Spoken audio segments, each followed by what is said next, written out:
Ayun, babarila na. Yuko! Nabulabog ang mga motorista nang umalingaw ang sunod-sunod na putok ng mga baril sa Calawag, Quezon. Yuko lang kayo, yuko! Isang AUV ang hinahabol at pinagbabaril ng mga pulis. Hoy! Hoy!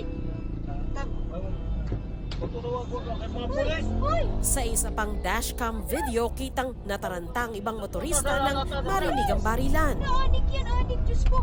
Hala! Hala! Biglang nag-counterflow ang humaharurot na AUV at muntik pang tumbukin ang kasalubong na sasakyan.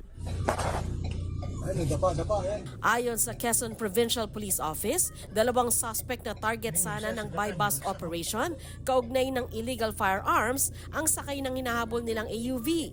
Pero nakatunog ang 2 suspect at tumakas mula sa barangay Santa Maria hanggang umabot ang habulan sa barangay Sumilang. Pagdating doon sa checkpoint, pinapara siya ng ating mga tropa. Nagpaputok sila ng baril, muntik nang tamaan yung ating mga tropa doon. Kaya napilitan ang ating mga operatiba at personnel ng Calawag MPS na mag-return fire.